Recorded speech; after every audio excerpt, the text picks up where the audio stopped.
کہ ایک انسان اللہ کے ہاں جب پیش ہوگا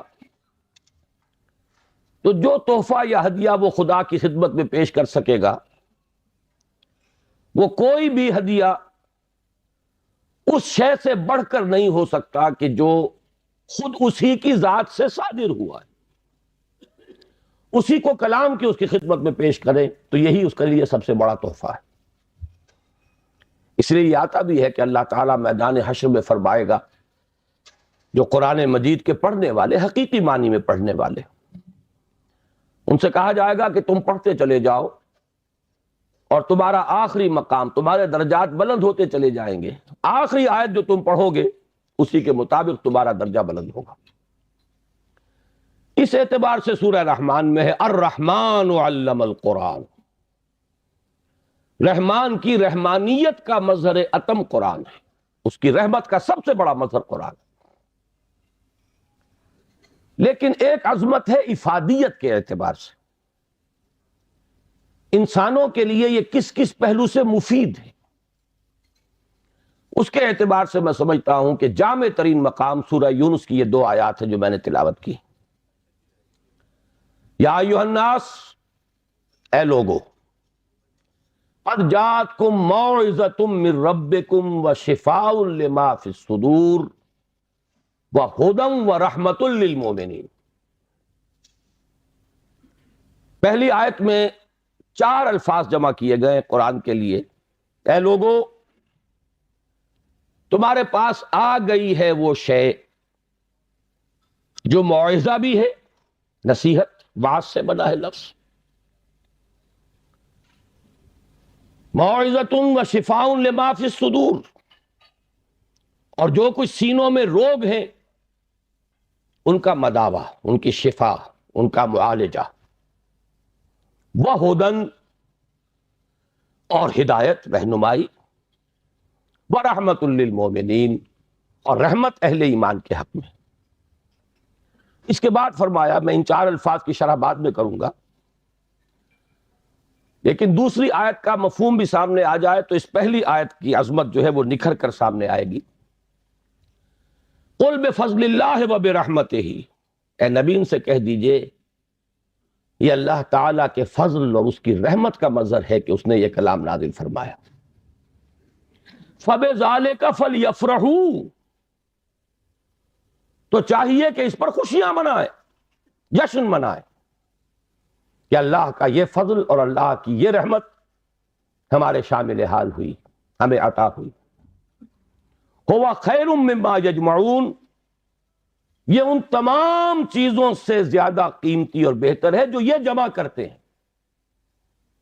دولت، مال و اسباب، آسائشوں کا ساز و سامان، راحت کی مختلف چیزیں جو ابھی انسان جمع کرتا ہے۔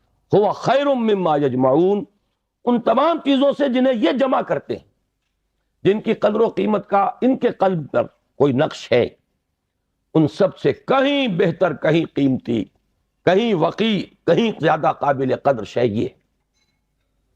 خوشی منانی ہو تو اس پر مناؤ، جشن منانا ہو تو اس کا مناؤ۔ اب آئیے پلٹ کر ان 4 الفاظ کے اندر ایک بڑا گہرا معنوی ربط ہے۔ عام طور پر آپ دیکھتے ہیں قرآن مجید اپنے لیے ایک ہی لفظ استعمال کرتا ہے، ہدن۔ الف لام میم ذالک الکتاب لا ریب فیہ ہدی للمتقین، اصل شے ہدایت ہے، رہنمائی۔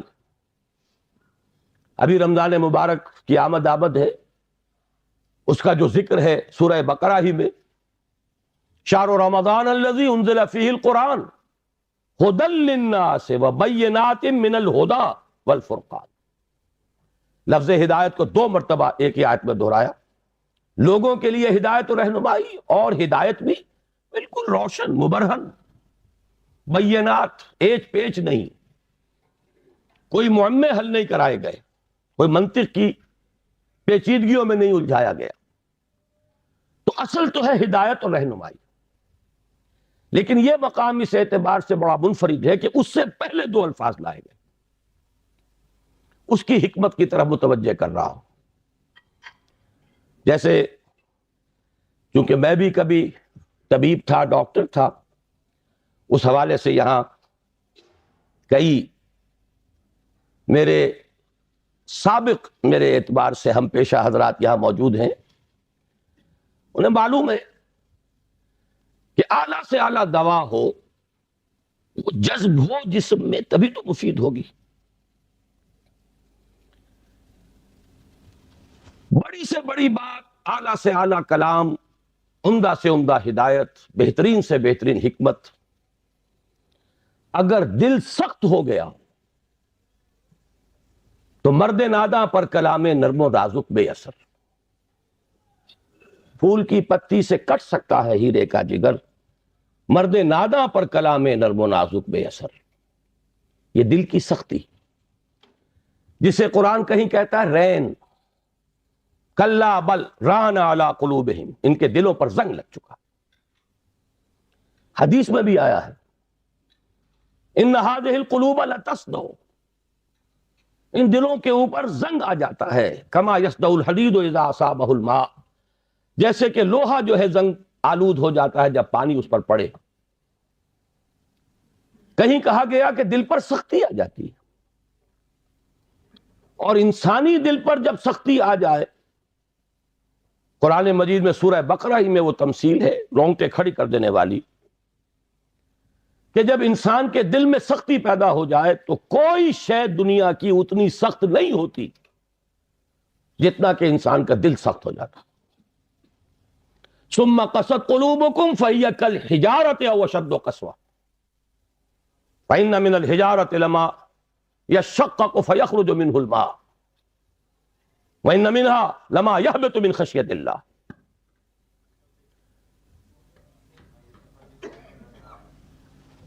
مجھے صحیح الفاظ اس وقت یاد نہیں ہے، لیکن یہ کہ تمثیل یہ ہے، بنی اسرائیل سے خطاب کر کے کہا جا رہا ہے، مذہبی لوگ، کہ تمہارے دل اس کے بعد سخت ہو گئے، اور ایسے سخت کہ پتھروں سے بھی زیادہ سخت۔ پتھروں میں تو وہ بھی ہے جو شق ہو جاتے ہیں، پانی نکل آتا ہے، چشمہ پھوٹ بہتا ہے، ان میں وہ بھی ہیں جو اللہ کی خشیت سے گر پڑتے ہیں۔ لیکن انسان کے دل پر اگر یہ سختی آ جائے تو اب پہلی ضرورت ہے دل کو نرم کرنے کی، اور اس دل کو نرم کرنے کے لیے ضرورت ہے وعظ کی۔ وہ وعظ کہ جو آج ہمارے ہاں بڑی ہی تحقیر والی بات بن گئی ہے، وعظ ہو رہا ہے، یعنی وعظ کوئی عمدہ شے نہیں ہوتی، وعظ کوئی اعلیٰ شے نہیں ہے، کوئی عقلی باتیں ہو، کوئی ریشنل اپروچ ہو، کوئی منطقی بات ہو۔ وعظ کے بارے میں تو بڑے ہی ایک استحقار کے انداز میں کہا جائے یہ وعظ فرما رہے ہیں، حالانکہ واقعہ یہ ہے کہ وعظ کی بڑی ضرورت ہے۔ دل نرم ہوگا تبھی وہ جذب ہوگا، کلام اس میں داخل ہوگا۔ آپ کو معلوم ہے وہ زمین جس کے اوپر کسا جاتا ہے سخت، کتنی بارش برس جائے وہ پانی ادھر ادھر چلا جائے گا، جذب ہوگا ہی نہیں، لہذا اس کی کوئی افادیت نہیں۔ تو سب سے پہلی شے ہے دل کو نرم کرنے والی بات۔ ایک حدیث میں اس کا نقشہ کھینچا گیا ہے کہ ایک مرتبہ حضور نے وعظ فرمایا، خطبہ دیا، جس کے بارے میں الفاظ آتے ہیں کہ جس سے دل لرز اٹھے اور آنکھوں سے آنسوؤں کے چشمے جاری ہو گئے۔ صحابہ نے عرض کیا کہ حضور معلوم ہوتا ہے کہ یہ تو کوئی آپ جیسے کہ یہ کلام آپ کا جیسے کسی کو وداع کیا جا رہا ہو، رخصت کیا جا رہا ہو، کوئی ایسی بات ہے تو مزید وصیت فرمائیے، مزید نصیحت فرمائیے۔ تو وعظ کی اپنی جگہ بڑی اہمیت ہے، وعظ قابل حقارت شے نہیں ہے، انسان میں عقل ہی نہیں ہے، جذبات بھی ہیں، جذبات کو خود ایک غذا کی ضرورت ہے، بلکہ انسانوں کی عظیم اکثریت جذبات ہی کی راہ سے اپروچ کی جا سکتی ہے۔ وہ ایک بڑی ہی مائنیوٹ مائنورٹی ہوتی ہے جنہیں آپ انٹلیکچوئلز کہیں، انہیں تو واقعتاً ان کی مجبوری بھی ہے کہ ان پر واز اثر انداز نہیں ہوتا. ان کے لیے ضرورت ہے برہان کی، دلیل کی، استدلال کی، منطق کی. لیکن عظیم اکثریت انسانوں کی اس کے اندر جذبات اور اس جذبے کو اپیل کرنے والی شے. اب مجھے یاد آ گئی بات حضرت عمر رضی اللہ تعالی عنہ، ان کو موم کرنے والی شے کیا تھی؟ کتنے سخت انسان. آخری فیصلہ یہ ہے کہ دیکھا جائے گا جو کچھ ہو رہا ہے. یہ دارالندوہ میں بیٹھے ہوئے لوگ طے نہیں کر پائیں گے، یہ سوچتے ہی رہ جائیں گے، اور محمد کا جادو چلتا جا رہا ہے. یہ در حقیقت چونکہ ایک ٹرائبل معاشرہ تھا، اس کا بیک گراؤنڈ سمجھ لیجئے. چونکہ حضور صلی اللہ علیہ وسلم کا ساتھ دے رہے تھے آپ کے چچا ابو طالب، and he was the head of the clan. Tribe تو تھا قریش، یہ قبیلہ تھا، اس میں کلینز تھے، جیسے وٹوؤں میں مانے کے، لالے کے، شامت کے. اب یہ چھوٹے چھوٹے گھرانے تقسیم ہوتے چلے جاتے، اور ہر اس خاندان کا ایک سربراہ ہے. اگر اس کے کسی فرد کے خلاف اقدام کیا جائے تو پورے خاندان کو گویا کہ چیلنج کیا گیا. اور ابو طالب حضور کا ساتھ چھوڑنے کو تیار نہیں تھے. لہذا قریش کے راستے میں سب سے بڑی رکاوٹ یہ تھی کہ ہم اگر محمد کے خلاف صلی اللہ علیہ وسلم کو اقدام کریں تو ان فائٹنگ شروع ہو جائے گی قریش کی. اور اتنی عقل انہیں بھی تھی کہ a house divided amongst itself cannot stand. پورے عرب میں جو ان کا مقام تھا، جو دبدبہ تھا، جو انہیں حیثیت حاصل تھی، اگر آپس میں لڑ پڑیں گے تو ختم ہو جائے. یہ چیز تھی جو مصلحت کے تحت روک رہی تھی قریش کو. حضور کے خلاف کوئی فیصلہ کن قدم وہ اٹھا نہیں پا رہے. لیکن حضرت عمر نے فیصلہ کر لیا کہ کموٹ میں اب جو ہوگا دیکھا جائے گا. میں اب ایک دفعہ تو یہ جھگڑا چکا کے آؤں. تلوار لے کے نکلے. راستے میں ایک صاحب مل گئے کہ جو ایمان لا چکے تھے. انہوں نے تیور دیکھے. عمر بن الخطاب جس بات کا فیصلہ کر لے کر گزرنے والا، بڑی حکمت سے ڈائیورٹ کیا. کہاں چلے؟ بس میں اب قصہ چکانے جا رہا ہوں. یہ روز کی کلکل جو ہے اب ختم ہونی چاہیے. انہوں نے جو تیور دیکھے، فرمایا کہ تمہاری تو اپنی بہن ایمان لے آئی، تمہارے بہنوں ایمان لے آئے. اب وہ جو جلال اور غضب، اس کا میں اور آپ اندازہ نہیں کر سکتے، جس کے ساتھ وہ گئے ہیں اپنی بہن کے گھر، اور جس طرح مارا پیٹا ہے بہنوئی کو بھی حضرت سعید ابن زید رضی اللہ تعالی عنہ اور فاطمہ بنت خطاب حضرت عمر کی ہمشیرہ. ایک جملہ نکلا ہے بہن کی زبان سے، لہو لہان ہو گئی ہے بہن اور بہنوئی بھی.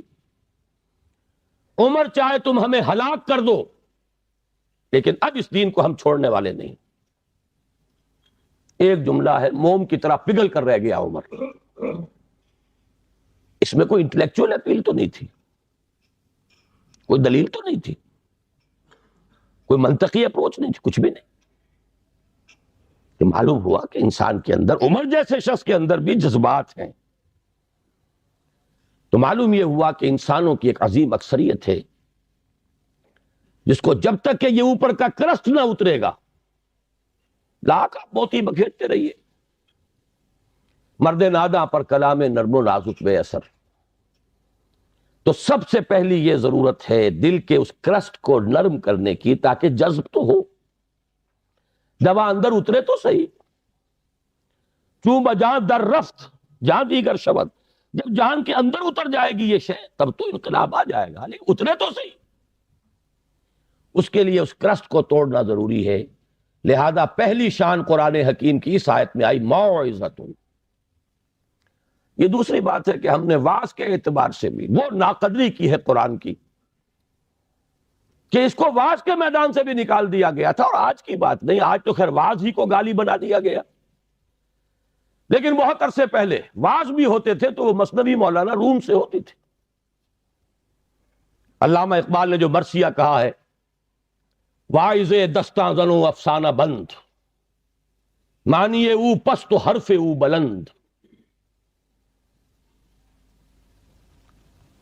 از ضعیف و شاذ و مرسل کارے ہو، از خطیب و دیلمی گفتارے ہو۔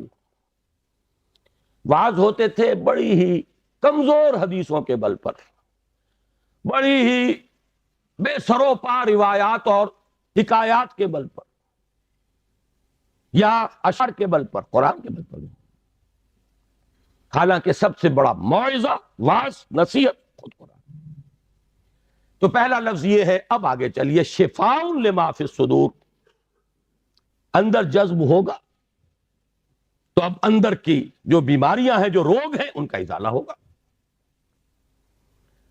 یہ کون سے بیماریاں ہیں؟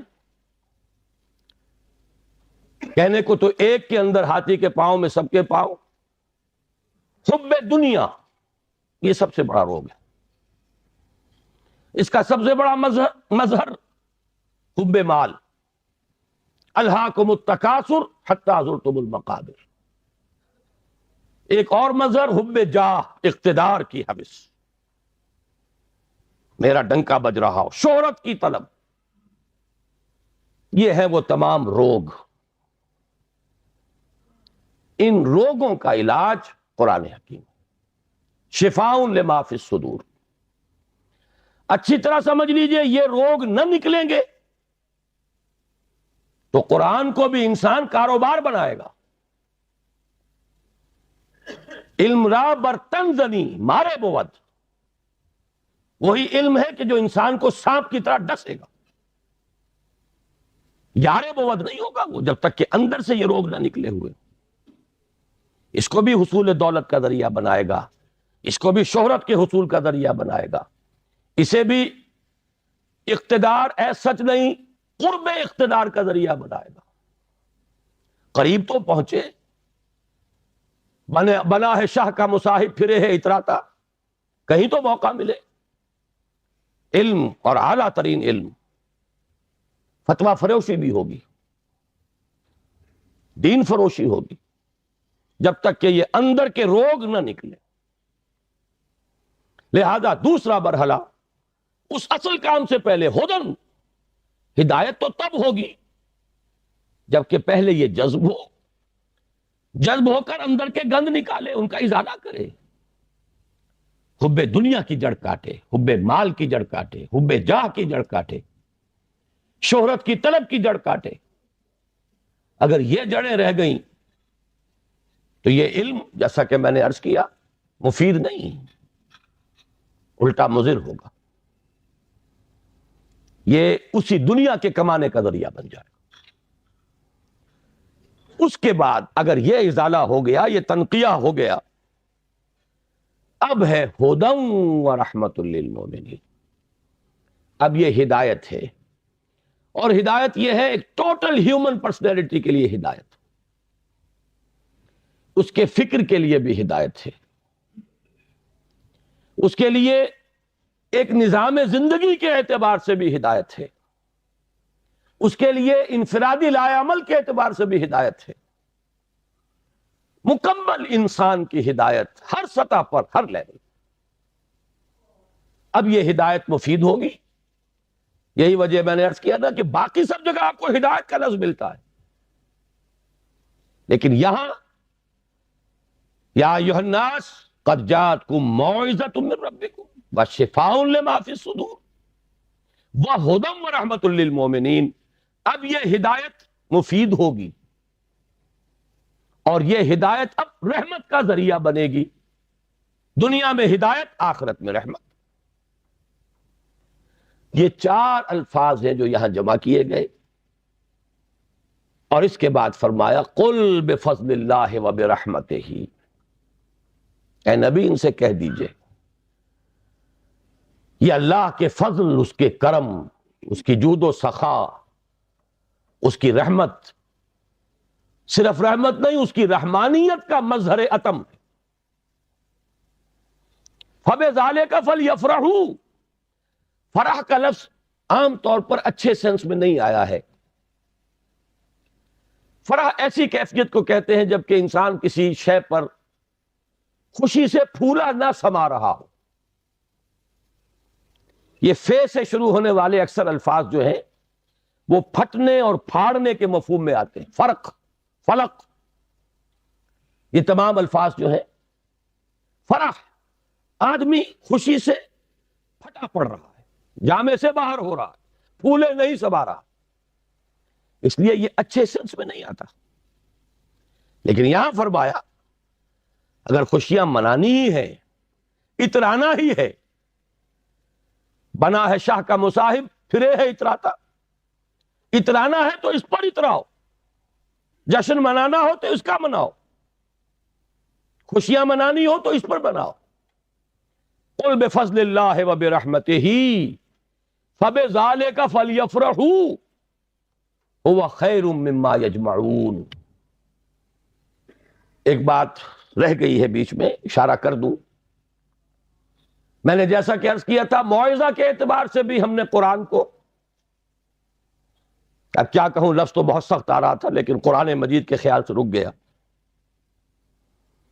کم سے کم یہ کہ متروک تو کر ہی دیا. اس سے آگے تزکیہ نفس، اس میں تو سرے سے اس کا کوئی دخل ہی نہیں. اس کے لیے تو کچھ اور اذکار ہوں گے، کچھ اور مراقبے ہوں گے، کچھ اور میڈیٹیشنز ہوں گی، کچھ اور ریاضتیں ہوں گی، کچھ اور تپسیائیں ہوں گی، کچھ اور آسن لیے جائیں گے ادھر سے ادھر سے، کہیں جوگیوں سے اور کہیں نو افلاطونی، نیو پلیٹونزم، افلاطونی نظریات، نو افلاطونی نظریات. یہ ہے کہ جو ہمارے ہاں تزکیہ نفس کے لیے بورو کی گئی ہیں چیز. حالانکہ شفاء لما فی الصدور قرآن کہہ رہا، خود قرآن اندر کے سارے گند دھونے والا، اندر کے سارے روگ ان کا ازالہ کرنے والا تو قرآن ہے. وَنُنَزِّلُ مِنَ الْقُرْآنِ مَا هُوَ شِفَاءٌ وَرَحْمَةٌ لِّلْمُؤْمِنِينَ وَلَا يَزِيدُ الظَّالِمِينَ إِلَّا خَسَارًا. ہم اتار رہے ہیں اس قرآن میں سے وہ شے جو شفا ہے اور رحمت ہے اہل ایمان کے حق میں، لیکن ظالموں کے لیے خسارے ہی کا اضافہ کرتا ہے. وہ ظالم کون ہے؟ جن کے اندر وہ روگ ہے باقی. تو اس کے لیے بھی علامہ اقبال نے کہا صوفیوں کا حال، صوفیے پشمینہ پوشو حال مست، از شراب نغمہ قوال مست، آتشت شیر عراقی در دلش، در نمی سازد بقرآ محفلش. پشمینہ پوش بھی ہے، حال مست بھی ہے، قوال سے وجد آ رہا ہے، قوالی سے حال. از شراب نغمہ قوال مست، آتشز شیر عراقی در دلش. عراقی کا شعر ہو، حافظ کا شعر ہو، اندر آگ، حرارت محسوس ہوتی ہے. در نمی سازد بقرآن محفلش، اس کی محفل میں قرآن بار نہیں پا سکتا، قرآن سے سروکار نہیں رہا. دونوں اعتبارات سے ہم نے قرآن کو ساقط کیا، خارج البلد کیا. اس سے زیادہ سخت لفظ زبان پہ لا نہیں سکتا. بہرحال یہ ایک ہدیہ تھا جو میں نے آج آپ کے لیے طے کیا کہ پیش کروں. اب اس کے حوالے سے آگے مولانا روم ہی کا ایک شعر عرض کر دوں کہ ای قدر گفتیم باقی فکر کن. ہر دفعہ وہ ساری کتھا جو ہے دہرانے کی ضرورت نہیں ہے، اتنا کچھ عرض کر دیا گیا. اب آگے غور کیجئے، سوچئے، فکر کن. ہم کیا کر رہے ہیں؟ اس قرآن کا مقام ہم نے کیا سمجھا ہے؟ اس قرآن سے ہمارا تعلق کس نوعیت کا ہے؟ بآیات اشترا کار جزئی نیست کہ از یاسین او آسا بمیری.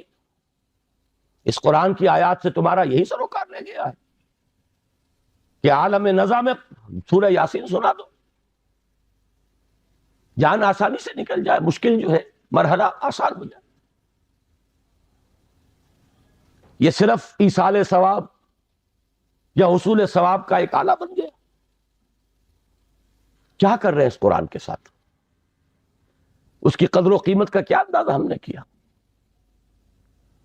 بہرحال جو بھی ربع صدی لگائی ہے آپ کے شہر لاہور میں، سن 65 میں منتقل ہوا تھا، یہاں 90 آ گیا ہے. اب تو ربع صدی میں تو کوئی کمی نہیں رہی. اور پہلی جو 2 تقریریں کی تھی مسلمانوں پر قرآن مجید کے حقوق، سوچو صدر ایوب کا دور تھا، وہ جشن منایا گیا تھا، 1400 سالہ جشن نزول قرآن. اور وہ بھی اصل میں ایک بڑی، یوں سمجھیے کہ ہوشیاری کا کام تھا. بہت قسم کے جشن منتے تھے، جشن مہران، جشن فلاں، رقص و موسیقی. تو انہوں نے سوچا کہ مولویوں کو بھی رشوت کے طور پر ایک جشن دے دو، الاٹ کرو. 1400 سال ہو گئے، لہذا قرآن کو سونے کے تار سے لکھو. ایک تو یہ کام، اور دوسرے یہ کہ قرات کی محفل منعقد کرو. یہ جشن تھا.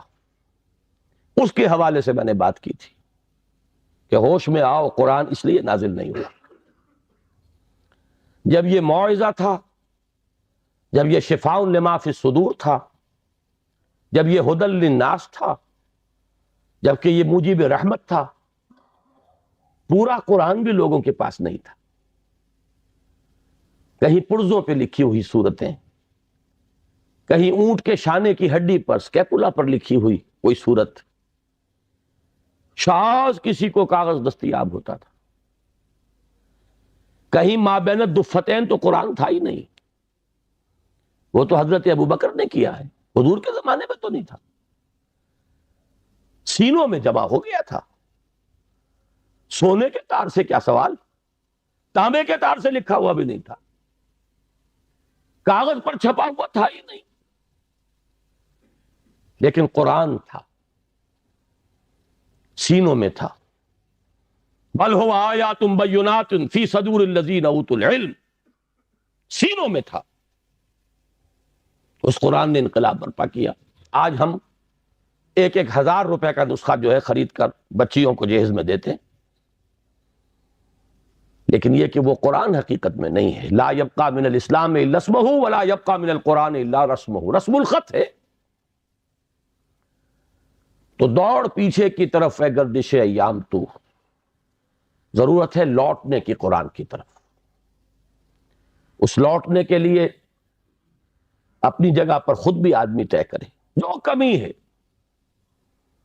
اگر قرآن مجید آپ نے ناظرہ بھی نہیں پڑھا ہے تو شرمائیے نہیں، اس کمی کی تلافی اب کیجئے. اور میں کہا کرتا ہوں کہ حضور کی بسم اللہ ہوئی تھی 40 برس کی عمر میں، جب قرآن کی پہلی آیت نازل ہوئی ہے اور حکم ہوا اقرا. آپ نے یہ کہا تھا ما انا بقاری، میں تو پڑھنے والا نہیں ہوں، پڑھا ہوا نہیں ہوں. 40 برس کی عمر تھی تب قرآن پڑھنا شروع کیا. It's never too late. قرآن پڑھیے، قرآن سمجھیے، قرآن پر عمل کیجئے. اگر اللہ نے آپ کو فہم کی ایک بلند تر سطح پر، ہائر لیول آف کانشسنس پر فائز کیا ہے، اسی لیول کے قرآن کو پڑھیے. یہ ایک قرآن نہیں ہے، اس میں ہزاروں قرآن ہے. ہر شعور کی سطح کا ایک قرآن اس میں علیحدہ موجود ہے، اور ہر دور کی علمی سطح پر، اس کے افق پر ایک خورشید تازہ کے مانند یہ قرآن طلوع ہوگا. لیکن ضرورت ہے اس میں لگنے کی، کھپنے کی، اس میں ڈوبنے کی، اس میں غوطہ زنی کی. قرآن میں ہو غوطہ زن اے مرد مسلمان. اس سے ذرا آگے بڑھیے. اللہ نے دولت دی ہے، لگائیے اس کام میں. اور اللہ نے اولاد دی ہے جو سب سے بڑا ایسٹ ہے انسان کا، جو اصل صدقہ جاریہ ہے، تو لگائیے اس کام میں. ابھی میرے ایک بڑے عزیز دوست بڑی قدر ہے میری نگاہ میں ان کی، ایئر فورس میں بڑے اونچے مقام پر ہے. وہ فرما رہے تھے کہ میں نے اپنے بعض عزیزوں سے یہ کہا کہ قرآن کالج میں بچوں کو داخل کرائیں، لیکن معلوم ہوا کہ آپ کے ہاں تو وہ اردو میڈیم ہے. اب اونچی سوسائٹی وہ تو اردو میڈیم میں اپنے بچے کو نہیں بھیجے گی. آپ کوشش کریں. میں نے کہا کہ ٹھیک ہے، سوچیں گے اس پر. بات سمجھ لیجئے کہ قرآن کالج آپ کے معاشرے کی ان ضرورتوں کو پورا کرنے کے لیے نہیں ہے. قرآن کالج ان دیوانوں کے لیے ہے جو طے کر لیں کہ ہمارا مطلوب و مقصود دنیا نہیں آخرت، اور اولاد کو لگانا اس لیے کہ وہ قرآن کی ٹارچ ہاتھ میں لے کر دنیا کے لیے رہنمائی کا اثر انجام دے سکے. دنیاوی کیریئرز ہی اگر چاہیے اولاد کے لیے تو کوئی کمی نہیں ہے. چیفز کالج بھی ہے، اور 5-5 10-10 ہزار روپے مہینے کسے دے کر بھی آپ اپنے بچوں کو پڑھوا سکتے ہیں. لیکن ہمیں تو ایسے دیوانے چاہیے جو طے کر لیں کہ کرنا یہ ہے. اس کا ہے اصل کام، کمی اس کی ہے. ہم نے کالج، ہمارے پاس کہاں اتنے وسائل و ذرائع. کئی مرتبہ خیال آیا، میرے اپنے احباب کہتے رہے کوئی اعلیٰ درسگاہ جس میں کہ اونچے لوگ بھی آئے. میں کہتا ہوں صحیح ہے، آپ کی ضرورت، آپ کا خیال درست ہے. ہمیں کیٹر کرنا چاہیے اس لیول کی بھی ضرورت کو، ورنہ وہ جاتے ہیں، دلائل ہیں، کیتھیڈرل میں جائیں گے، فلاں جگہ جائیں گے، وہاں جائیں گے. تو آپ کیوں نہیں اس طرح کا مدرسہ کھولتے؟ میں نے کہا کوئی کرے، مجھے اعتراض نہیں، بلکہ میری آشیرواد حاصل ہوگی، میرا تعاون ہوگا. لیکن میں اپنے اوپر یہ تہمت نہیں لے سکتا کہ قرآن کے نام پر میں کالج بناؤں اور اس میں بھی صرف وہی بچے داخل ہوں جن کے والدین 5-5 ہزار روپے فیس ادا کر سکیں. گویا کہ آج کا قرآن بھی صرف امراء کے لیے. یہ بات میرے لیے قابل قبول نہیں. مجھے تو خلوص چاہیے، جذبہ چاہیے، عزم چاہیے. پہلے سے طے کر لیں کہ ہمیں اس راستے پر جانا ہی نہیں، وہ چاہیے. وہ جو مولانا روم نے کہا کہ دی شیخ با چراغ، ایک شیخ دن کے وقت ہاتھ میں چر لیے ہوئے کسی کو تلاش کر رہا تھا کہ کیا کر رہے ہو، دماغ خراب ہوا. انہوں نے کہا میں کسی انسان کو تلاش کر، انسان معرضوست. کہا گیا یہ انسان نظر نہیں آ رہے تمہیں؟ کہیں نہیں، مجھے تو نظر نہیں آ رہے، وہ تو بھیڑیے نظر آ رہے ہیں، درندے نظر آ رہے ہیں. ازدام و در ملوم و انسان معرضوست. بھیڑیے تو میں ملال مجھے ہو گیا ہے، میں تو تنگ آ گیا. انسانی لباس بھی نہیں، بندروں اور سوروں کی کمی. نہ ملنے والی شے تو انسان ہے، انسان معرضوست، مجھے انسان چاہیے. یہی کشف اسی شہر میں مولانا احمد علی کو تھا رحمہ اللہ. وہ اپنا جوانی کا واقعہ بتاتے ہیں کہ جب وہ آئے تھے، ابھی نظر بند کیے گئے لاہور میں شیرا والے کے علاقے میں، تو جوانی کا دور تھا. کہیں نکلے، ساتھ ہی کشمیری بازار، گلی ہوتے نکل آئے، بھرا بازار. تو ایک کے چپکے سے کہتا ہے انسان سے بتائیں. ان کو نو کا دور استہزائیہ انداز میں کہا آپ کو انسان نظر نہیں آتے بھرے بازار میں؟ لیکن نہیں، مجھے تو نظر نہیں آ رہا. اور مولانا احمد علی فرمایا کرتے تھے کہ اب جو میں نے خود دیکھا تو مجھے محسوس ہوا کہ وہاں بندر بیٹھا، وہاں انگور بیٹھا، وہاں کوئی بھیڑیا ہے. جو حقیقت تھی اندرونی وہ منکشف ہوئی. یہ لیکن تھوڑی دیر کی بات تھی، اس کے بعد اچانک پھر وہی کچھ تھا، اور وہ بزرگ غائب تھے. وہ تو آنکھ کھولنے کے لیے آئے تھے. تو ہمارے تو اصل میں طلب ہے ان کی. یہ نہیں کریں گے تو ایک بات مجھ سے سن لیجئے، آپ کے یہ بنگلے اور آپ کے یہ کارخانے بھی نہیں رہیں گے. اس ملک کے لیے کوئی جڑ بنیاد نہیں ہے سوائے دین کے. وہ حشر جو ڈھاکہ میں ہوا ہے ہر جگہ ہو سکتا ہے. اور میں سالوں پہلے سے کہہ رہا ہوں کراچی میں کہ جب یہاں سزا آئے گی تو سب سے بڑھ کر ہے کراچی والوں تم پر گرفت آئے گی. اس لیے کہ تم میں وہ لوگ ہیں یو پی کے ان شریف گھرانوں کے لوگ جن کے ہاں پردہ اس نوعیت کا ہوتا تھا جو حفیظ نے کبھی کہا تھا کہ چشمے فلک نے آج تک دیکھی نہ تھی ان کی جھلک، جن کے اپنے پورے پورے برقعے، پھر ٹانگے، پھر سواری کے لیے ایک چادر ادھر ایک چادر ادھر، پھر ٹانگے میں پیچھے بیٹھ گئے تو پھر چادر بندھی ہوئی ہے. اور جب یہاں آئے ہیں تو جس کے پاس 2 پیسے ہو گئے پہلا کام یہ کیا کہ برقع اتار کے پھینک دیا. یہ ترقی کی گویا کہ پہلی سیڑھی تھی. آزادی گویا کہ اسی کے لیے حاصل کی گئی تھی. کیا حال ہے اس کا؟ جو کچھ وہاں ہوا، جو کچھ ڈھاکے میں ہوا، جو وہاں دھان منڈی میں ہوا، وہ کراچی میں، ناظم آباد میں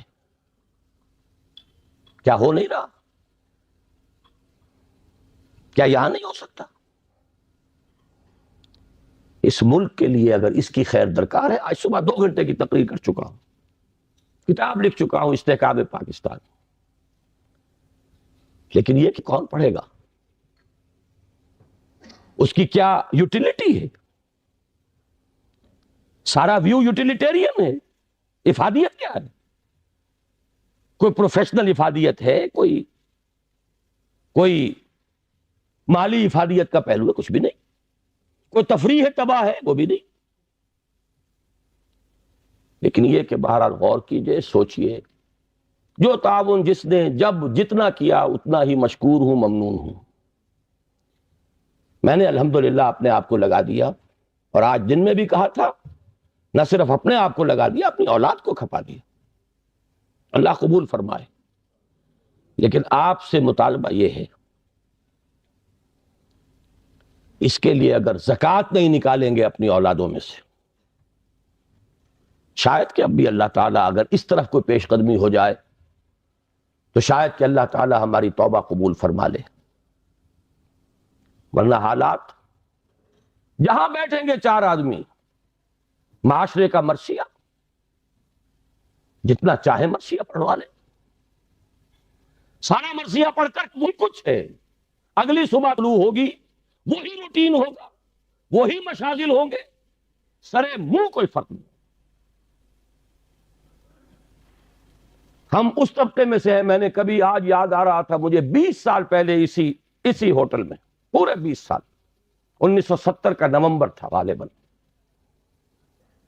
میڈیکل ایسوسی ایشن کے تحت میں نے اس ہوٹل میں تقریر کی تھی. 4 دائرے بتائے تھے معاشرے کے. آج میں جمعے کی تقریر میں پھر اسے دہرا کر آیا، اس لیے مجھے یاد آیا تھا کہ آج شام پھر مجھے اسی ہوٹل میں پہنچنا ہے. 4 کنسنٹرک سرکلز، چھوٹا سا دائرہ جس میں 2% آدمی ہے، بڑا دائرہ جس مزید 3%، 5% آدمی، اور ذرا دائرہ اس میں کچھ 8% آدمی ہمارے معاشرے کے، اور وہ آگے بڑا دائرہ جس میں 85% آدمی.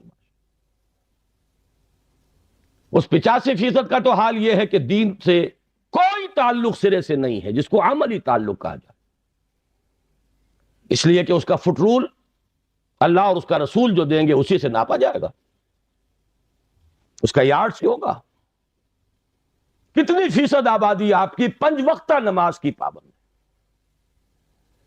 الفرق بین الاسلام والکفر الصلاۃ. جائزہ لے لیجیے. دوسرے دائرے میں یہ شاید ایک اعتبار سے بدترین دائرہ ہے. یہ ان لوگوں پر مشتمل ہے جن کا تصور مذہب لمیٹڈ بھی ہے، پرورٹڈ بھی ہے، محدود، مس شدہ. ان کا تصور مذہب صرف نماز روزہ، اب اضافہ ہو گیا عمرے اور حج پے بپے. لیکن ہر ہم کاروبار، سود پرویا ہوا کاروبار، جھوٹ، دھوکہ، سٹا، جوا، ہر شے، بلیک مارکیٹنگ، اسمگلنگ. ہمارے ہاں کا بالعموم کاروباری طبقہ جو مذہبی مزاج کا ہے، اللہ ماشاء اللہ بہت کم ہے جو بچیں. تیسرے دائرے میں ہیں وہ لوگ جن سے میں اس وقت خاص طور پر مخاطب ہوں. ذہناً وسعت حاصل ہے، جانتے ہیں کہ ہمارا دین دین ہے، مذہب نہیں ہے. جانتے ہیں اسلام اپنا غلبہ چاہتا ہے، چاہتے ہیں کہ وہ آ جائے لوٹ کر وہی عالم، وہی اسلام کے غلبے کا دور، خلافت راشدہ، لیکن خود کچھ کرنے کو تیار. کوئی اور کر دے، ڈرائنگ روموں میں بیٹھ کر برسے لے. اب ہم نے بھی ابھی کھایا ہی ہے، میں نے بھی آپ کے ساتھ ہی کھایا. اس کا کچھ رنج اور غم کا اظہار ہو جائے، خود کچھ نہیں کرے. اپنا دھندا، اپنا کاروبار، اپنا کارخانہ، اپنا پیشہ، ساری توانائی، ساری طاقت، ساری قوت کار اس کے لیے ریزروڈ ہے. آگے رہ جائے دو بس مجھ جیسے کچھ سرپھرے، ان کا حال یہ ہے کہ آپس کے اختلافات کی وجہ سے غیر مؤثر. یہ ہے ہمارے معاشرے کی حالت. تو کیا ہوگا، کیا ہو رہا ہے؟ میں نے آج کہی بات، جو حضرات نہیں تھے وہ سن لیں.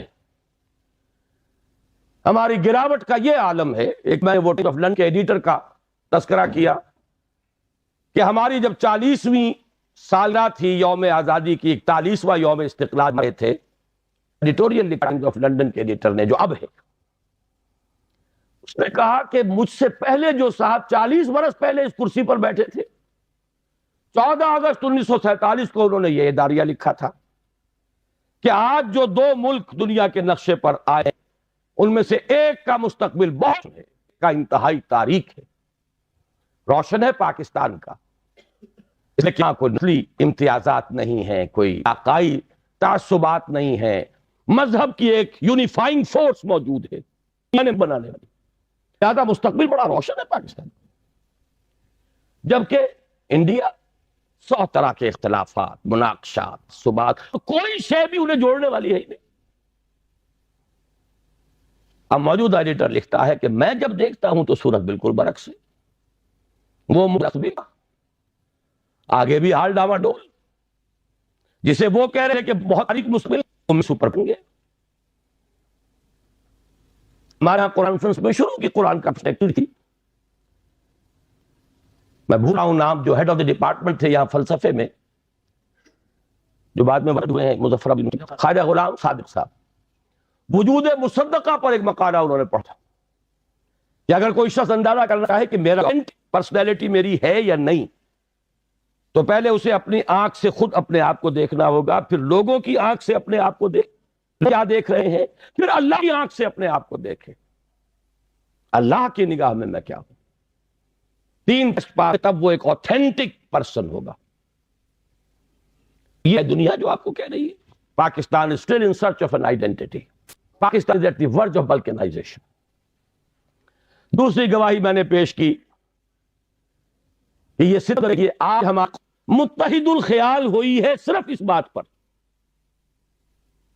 دیکھنا کشمیر کے بارے میں کوئی غلط حرکت کرنے کا سوال ہے. وہ دن ہوا ہوئے جب مکہ دکھایا جاتا.